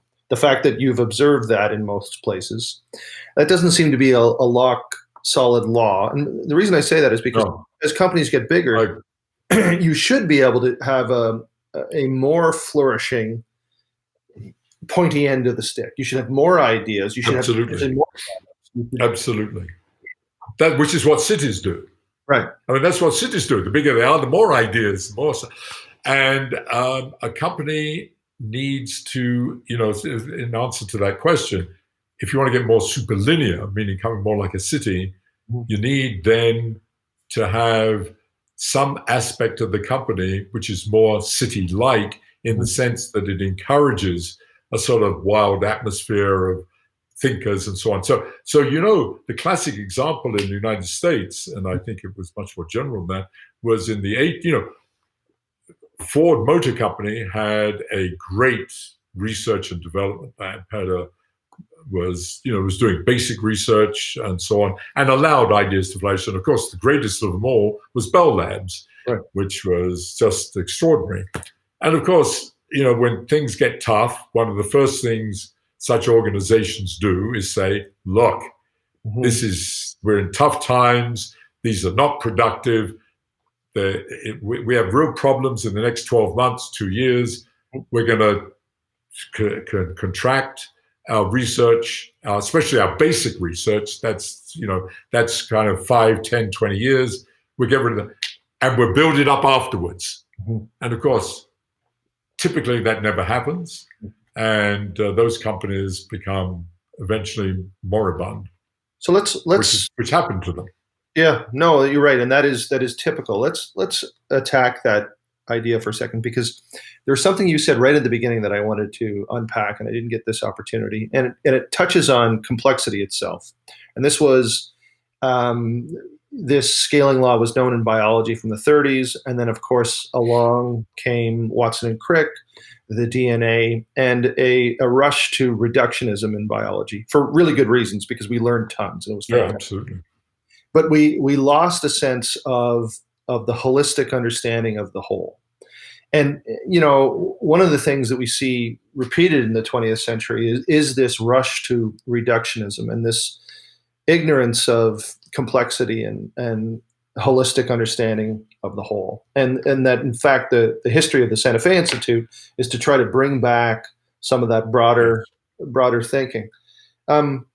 And so it doesn't surprise me that you see this exact same trends happen in business, right? Like Bell Labs should have had a much more longer term understanding of what they were doing, and said we must, like, R&D is not some vestigial limb here that we can cut off and this creature lives. It's actually, equivalent to a main branch of the aorta or something, right?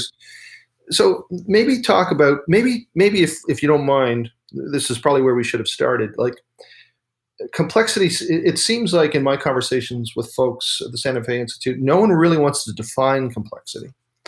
I don't know if it was just Wendell Holmes or someone. It probably wasn't him, but I think he was commenting on pornography. Like, he can't define it, but he knows it when he sees it. I always get answers like that from Santa Fe folks. But maybe, but talk to me, like, complexity versus reductionism. Why should we care about complexity? Maybe if you wouldn't mind going there for a bit. Sure. By the way, it was Potter Stewart that made that remark. Yeah. About pornography. So I think we care about complexity because the world is complex. I mean, this is I got a simple answer to a complex question, but because the world is messy. Yeah. The world is a messy place. The great thing about reductionism is, and the thing that excited me about becoming a physicist and a scientist was reductionism, was reducing things to their elementary pieces and trying to find the universal laws that they obey. And that was a paradigm begun with Newton, basically, and it's been enormously successful. I mean, maybe I consider the most powerful way that human beings have found to think about, the world around us, the universe, and so on. And it's extraordinary, and it has led spin-offs to the extraordinary technological world that we have, and therefore to the kind of quality and standard of life that many of us enjoy. So it's been enormously successful. However, it leads to a way of thinking, which I used to have, and that was that, if you want to understand the weather, or you understand the economy, or you want to understand life, biology, well, that's just grinding out these equations. We have the fundamental equations of the elementary particles, and it's just a technical challenge to go from those to understanding how life began, and how once we have life began, we know how societies formed, and from societies formed, we know how economies formed, and so on. So there was this sort of very simplistic idea that, again, a tree that branches out, but it's all a nice linear connection. And so, and sorry, Geoffrey, you say, oh, that was the idea, but I mean, I would argue that's still Yes. the vast majority of people's, that's their epistemology, right? Absolutely produced. I don't know if you recall, you had I thought a particularly unsatisfactory conversation about this specifically with Sam Harris, and the conversation is great. I'm a huge fan of Sam, and he does really good work. But in this case, and he is very much a reductionist, and posited just such a Laplace's demon that if you could figure it out, the tree makes sense. Right. And I felt like you sort of talked past one another because of course, I mean, you're a physicist. You believe in the parsimonious laws of how the universe works. It's just there are levels or states where some things are described best. And in fact, I guess the question I'm really interested in asking you is, reductionism fundamentally, can it exist? Can you understand how cities work by looking at atoms? And is it just a data crunching problem, or is it just an absurd thing to say? Like, no, you can't actually understand that because it's impossible. Well, two things. First, you mentioned the Sam Harris podcast. That was very unsatisfactory. I didn't realize, actually, I was incredibly naive by not realizing what his philosophical viewpoint was. Right. And it was only towards the end that I began to realize that I had taken for granted that he was more holistically thinking, systemically, and he wasn't. And I realized that was an opportunity lost. And I'm not slighting Sam, because I think Sam's... No, it's great. He's great. He's fantastic. But I think that was at least equally my problem of not recognizing that and sort of honing in on that and saying, look, let's really get to this. That would have been very helpful. And it was just too late by the time I realized where we had gone. And we were, as you say, almost talking past one another. Because you both sort of said, yay, physics, and then you said, but complexity works this way. And he had yay physics. But tell us, like... So in answer to your question then, the answer is no. I mean, no, it doesn't. I mean, the fundamental laws of physics, I mean, the laws of the elementary particles, quarks and gluons, or even protons and neutrons, or even atoms and molecules, have virtually nothing to do with understanding a city. The nearest they get to it maybe is in terms of pollution, because pollution is molecules in the atmosphere, but that's about as close as you get. But otherwise, you don't need to know any of that stuff. And it's because one of the things that we've recognized, and physics recognizes this, so it's kind of surprising that physicists aren't more open to seeing that you don't need to know, it isn't just some simple building up. And that is that we have different levels, that what we call the degrees of freedom, the basic variables at any one level, even though they are in some sense derived from the underlying level, you don't need to know the underlying level. And we often use the phrase effective degrees of freedom or effective theory to connote that idea. So a city doesn't need to know about the city does not need to know how my circulatory system works even. And just to put a finer point on it, make sure I'm understanding you perfectly, Geoffrey, it's not just like you can get by with ignorance, like you don't need to know. But No. your point is even knowing isn't helpful to understanding. No, not helpful. No. Now, at the level of the circulatory system is sort of where the borderline, because that's to do with metabolism, and certainly the metabolism of the individuals that make up a city obviously play a role ultimately in how the city functions. It determines how much food is needed to bring brought into the city and so on.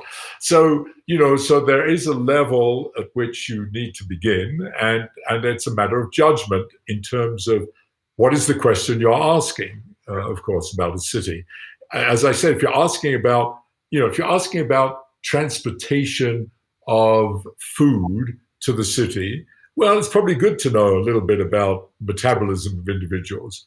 But, asking a question about probably about should we develop this area in the city? Should we, renovate this building or whatever? Or should we change this neighborhood? Well, that's not, it's almost certainly not relevant. So there's a judgment call at some level, but it's very clear that you do not need to go down reducing levels. In fact, it's counterproductive. It's counterproductive. And, the reason why I'm so interested in this question is, I think Sam Harris is quite typical in this, that highly educated people have a tendency in our current culture and civilization to be reductionist. And so to understand companies, people take a reductionist lens. And I think not only is it's not helpful, it's aggressively unhelpful, right? And so that I feel like if you want to understand companies and their surrounding societies, you actually must take a complex view. And because that worldview is in such, it's just not overly prescribed, that worldview. Therefore, there's so much more we can learn. So if your job is to make companies or societies prosper, you're probably looking in the wrong direction if you're looking in a reductionist perspective. So that's my bonnet. Let me just add. I want to just add one thing to what you say, because I'd like to amend it slightly. So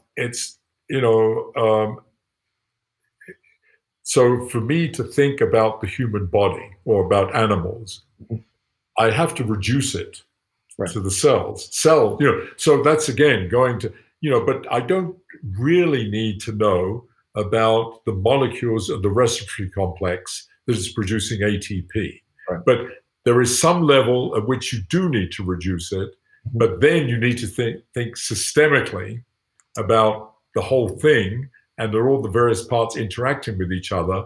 And also there's the question of how much, when I'm thinking about the body, do I need to know about the externalities, that these bodies are not isolated, they're interacting with other bodies and they form a social system. So at both ends, ironically, you need to have put some kind of cutoff to get a deep understanding.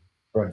And at the level of abstraction that you're talking about, with societies or humans, you need a different toolkit. That's the real. Yes, absolutely. And the Senate has been instrumental in providing the world that toolkit. And for me, there's so much more to learn from a corporate organizational perspective, because there just has not been enough work in that space. Yeah. We can take another question or two here. Here's just an interesting one. Have you studied human communities of interest that are not companies or cities? I'm thinking of social networks mediated by the internet, like fan websites or hobby groups. These look a bit like companies, but also a bit like cities. It'd be interesting to see how they scale. Have you ever looked at that, Geoffrey? Well, there are people that look at this much more than I do. Especially now, even the social media companies, of course, do this because they're interested in what are the communities and societies that they serve, and what are their dynamics and so on. So there is some of that certainly going on. Um, uh, so I've done very little of it. It's not been. I mean, I've worked on a little bit with it, and in fact, uh, um, did you ever come across something called Second Life? Yeah, Remember something called Second? I know of it, but I Uh, well, at some stage, it was people were saying it's going to be as big as Google, right, and because it had, you projected onto the screen and then onto the whole cyberspace a society, right, and it was, and they created place, and you could buy things, and you had a currency. I think it still exists, yeah, and it so happened that the person that whose brainchild this was yeah, had at some time taken a course from me right, back, some in the deep past, and had been in touch with me at some stage, and I didn't even realize. And then we started talking, and I said, it would be fascinating to take this Second Life, mm, this society, which has cities and commerce and all the rest of it, that is a reflection of our own society, except it's not constrained in quite the same way by right, having to build buildings. You do build buildings in Second Life, but it's a different system. So I thought this would be fantastic huh, to kind of test out our ideas. huh, And he was very keen, and we started to work on that. And two things got in the way. One was it turned out to be a major challenge to translate all the data they had right, into a language that we could use for doing science. right, And secondly, of course, the lawyers came in. right. And the lawyers pretty much put a stop to it. It Yeah, sort of shut us down for a year when we tried to do it. It was terrible. And then by the time we sort of got it organized, we even had a postdoc involved working on it. And they were going to go out and live in San Francisco and work with them. By the time it resurrected, the Second Life was fading. I think it still exists, actually. Lindens, that's what they're called, Lindens, I think, the currency. Anyway, okay. so Okay. I did some, Well, just but see, just one last point. The other work that we've done is look at the contribution or the involvement of social networks as a function of real city size. To see what the traffic, and that obeys these laws, actually, which was sort of interesting. right, right. And Anyway, I we get. just want to come. Sorry, Geoffrey. I was saying I just want to come to Oh, I defense lost of. you a moment. Yeah, sorry. I think I'm back. I just want to come to defense of our own legal team because I think we are doing some basic Yeah. with SFI, and it That's was great. easy to figure that out. Yeah.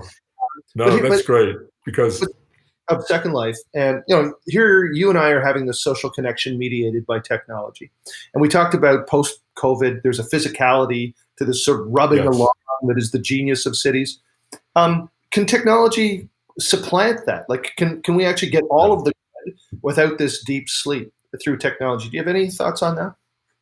Well, I've gone back and forth on this one because one of the things that the work on cities and social organizations led me to in particular, was the whole question of, are they sustainable? Yep. This open-ended growth, is it sustainable? And one of the things that the work led me to was the idea that the only way you can sustain is by this superlinear kind of behavior, is by continuous reinvention. And then the problem came that, yes, you can do that, but every time you reinvent, every time you innovate, yes, you're doing that. You're resetting the clock so you can start over again. But the problem was that it came back and hit you through the mechanism that you had to reinvent or to innovate faster and faster. And all the data supports that in a quantitative way. And I thought, my God, this means that the entire system, it's one of these great ironies again. The very thing that gives us all the great successes has built into it, because of this superlinear behavior, built into it its own demise, that you simply can't keep up with it. So then, as I was thinking about this and wrote about it, I realized, gee whiz, maybe by some marvelous serendipitous accident, we found a way out because we invented the internet and IT. And because it does relieve us of the necessity of being, roughly speaking, in the same place at the same time in order to make things happen. I mean, that's what cities did, as I said earlier. But now we don't look at us. We can do it. And now we're doing all these Zoom things and so on and so forth.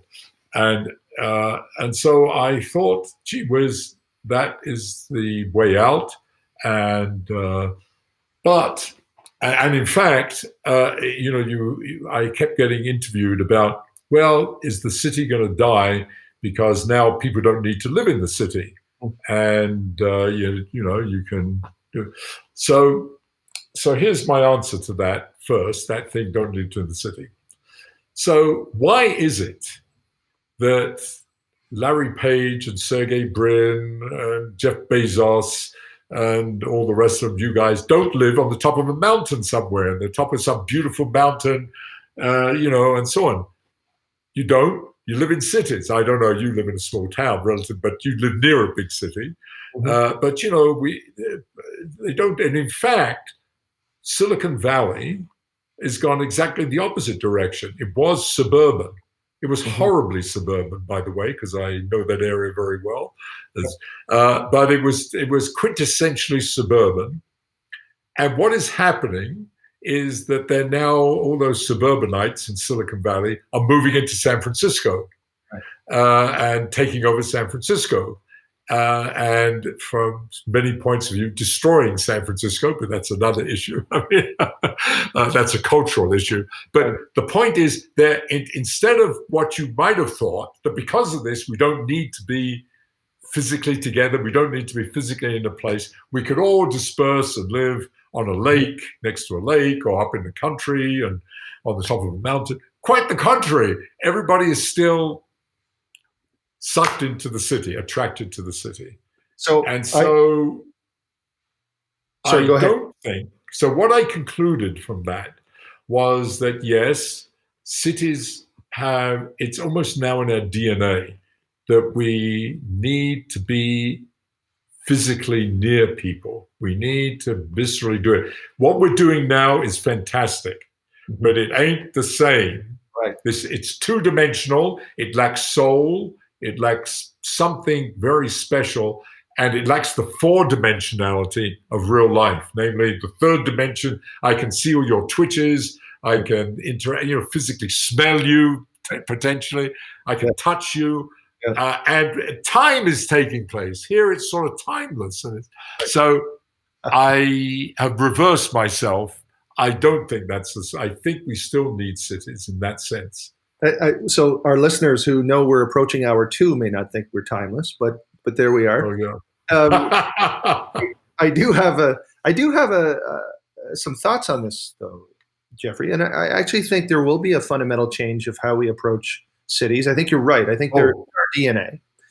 But I think one of the things, if you look at history and you look at the great plagues of Rome, which then precipitated sort of villa living as the posh moved out. You see the same thing in Venice. You read, with the Black Death and sure. you read Boccaccio's The Decameron, and that was very typical. Sure. Venetians going out to now the new villas. Not a plague so much, but Victorian London in the time of cholera and the great English country house. Sure. And I think now those were very upper class people, but I think you're now going to see more and more people down into the middle class going to employing what I call a hub and spoke relationship with cities. And you're going to see companies do it because you and I, given the work we do, we can do it right here. There's all the downsides you have said, no touching or smelling, although arguably not entirely a downside, depending on your company. But you'll hub and spoke. And I actually think Santa Fe Institute does this really well. Absolutely. Santa Fe is a difficult place to get to. It's like a tertiary city. Coming there is a type of pilgrimage. You get there, and there's this lovely 3-day cocktail party. Well, at least every time I go there is. Maybe you do.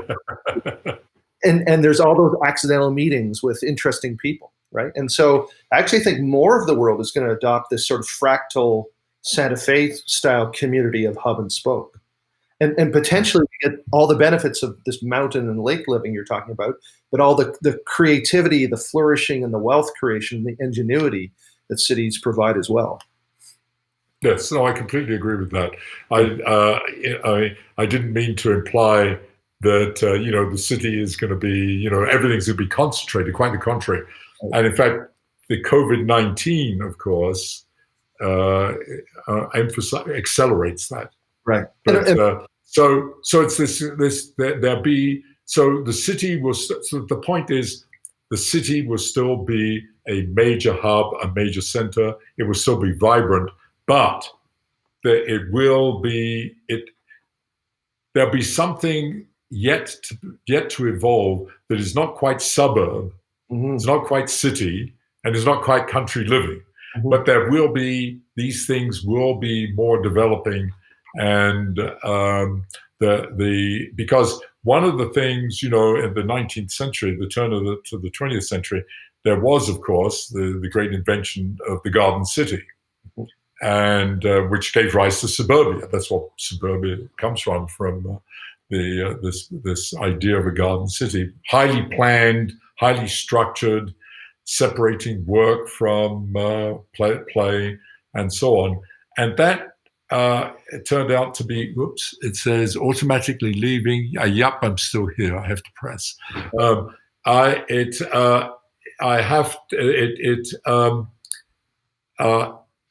That was soulless, the way it was built. It was conceived and built. And what we will have is some analog to that maintains soul, in quotes, by still keeping the vibrancy of the more traditional city, but having many more aspects of the garden city without it sort of deconstructing into the images of suburbia that we have. My suspicion is there will be an exurbia, so outside the suburbs living, and that more or less village living, and there'll be urban living that will be more village living as well, and you'll see.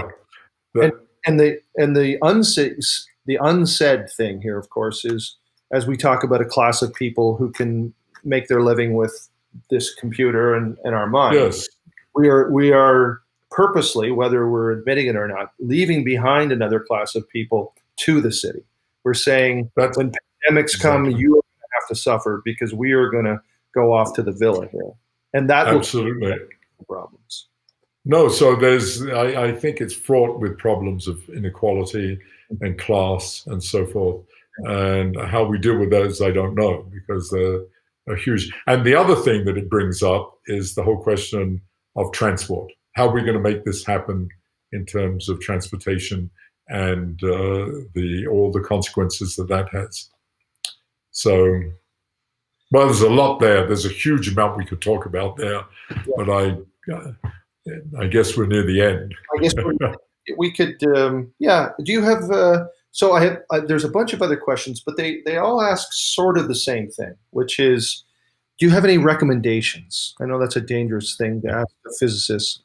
Do you have any practical recommendations Dr. West, about what, You mean for cities or just generally? well, I think the question Companies? should be asked as citizens of cities and of as organizational people. We all of us belong to Yeah. organizations. What can we do? What can we do better by and that your Boy, that's helps us understand?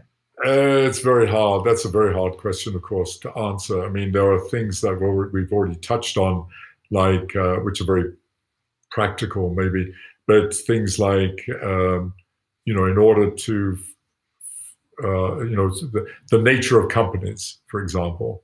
I think I've already said just one practical thing about the understanding the real network. What is the social network of a company?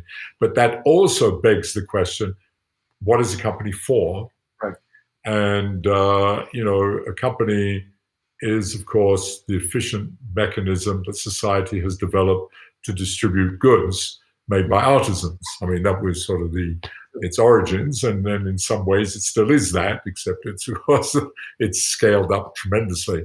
But I think to bring in something we did not discuss with companies, which is outside of our work, but is that one sees the role of companies themselves changing, and I'm sure Spotify thinks about this, and that's, for want of a better word, the platitude of social responsibility.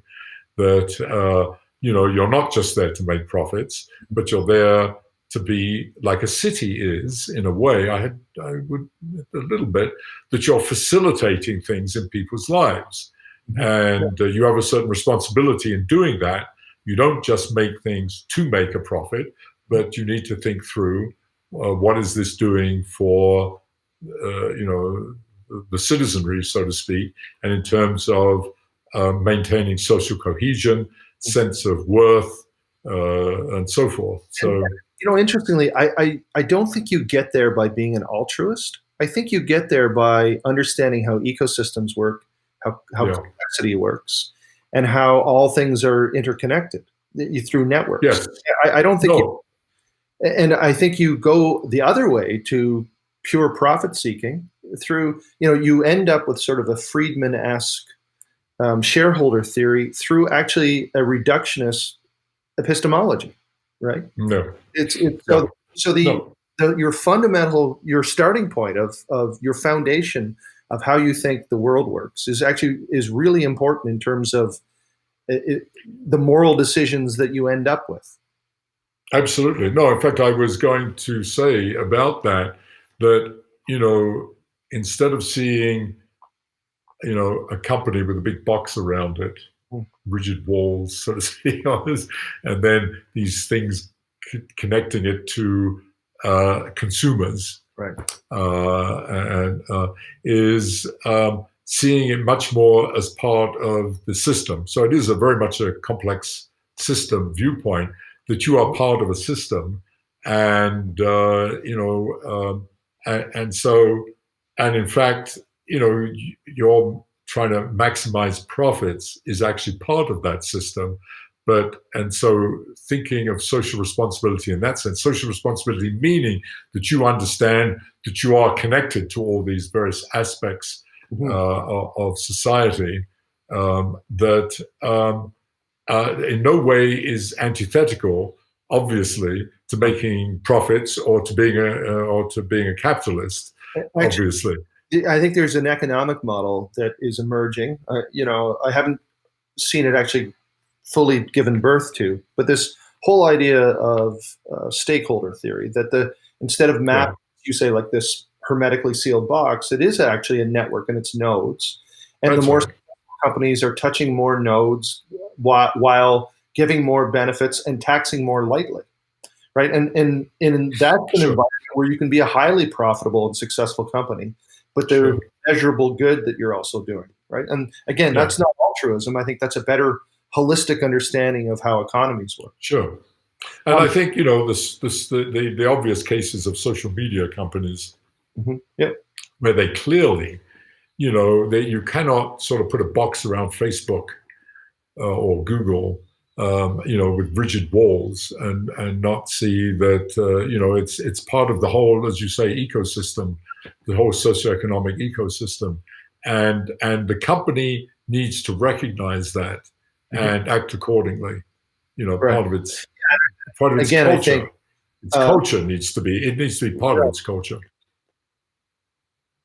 And I think also an understanding of how humans interact socially, how we're tribal creatures, all of that thinking that the Santa Fe Institute would have helped some of these companies not make these missteps. I mean, to think of it systemically, I was thinking one of the things that I thought about during the COVID-19 thing, which is sort of related to this, but thinking systemically, is that it's and to see the complexity viewpoint and the complex adaptive system viewpoint is to think of COVID-19 and to recognize that some arbitrary accidental mutation in a virus in a city in China led to canceling of football games in Spain, that led to less pollution in Delhi, that led to me having trouble getting flour and yeast to make my bread, which I love to do. It's the ultimate, and so on and so forth. Yeah. It's the ultimate butterfly effect, is what I call it. And that is and in that sense, we should not have been surprised. I mean, if you had that bigger view, but it's kind of amazing. Things that seem to have no connection, that have incredible strong connection, and they have it. And not only that, it all happened within a couple of months. Right. So, and that also goes to what you said earlier about systemic thinking. The other people think reductionistically; they don't think systemically, holistically, and they tend to think linearly. Right. Not exponentially.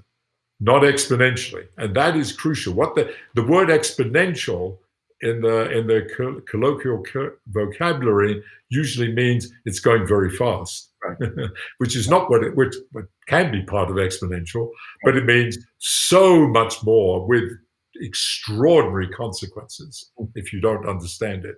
And one of the problems we're facing is we don't have literate people, in that sense, scientifically literate people running the show. Well, that is a problem. One of the things I can attest to, and we've talked about this at Shopify, is we are so used to exponential growth that really quickly, when we looked at the COVID-19 data, we're like, we're not coming to work at the office, no one's congregating, and no one's traveling. We made a decision really quickly because it was just easy to understand how the trends would play out. Right. No, we were one of the SFI was one of the first places to close down anywhere. It was obvious to everybody, and we just shut. So mindful of your time, although I'd love to talk to you forever. I completely enjoyed this. Let's leave on a positive note. If this is a historical epoch defining event, COVID-19, what's the one big thing that gets better potentially after we come out of this?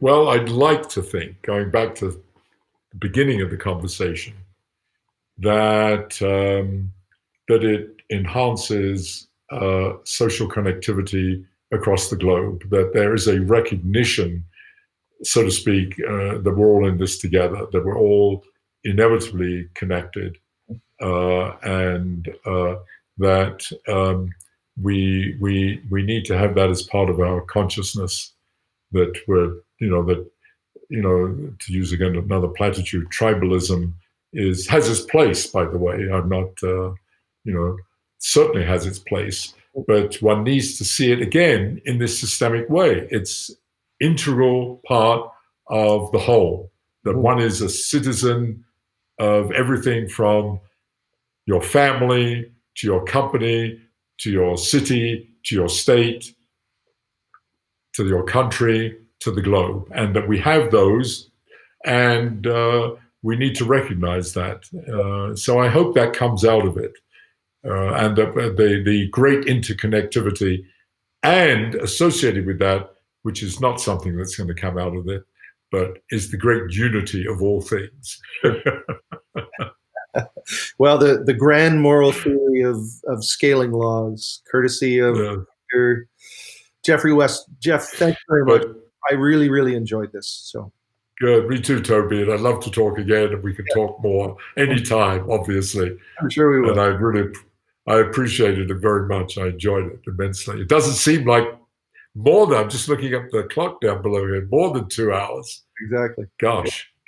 Okay. Well, at least we enjoyed it. I don't know if anyone else did, but you and I certainly did, I think. Yeah. Okay. So take good care and keep well. Yes, you too. Be safe. Your family. Yes. Etc. Okay. Take good care. Bye-bye and thanks. Bye. Bye. Bye. Bye.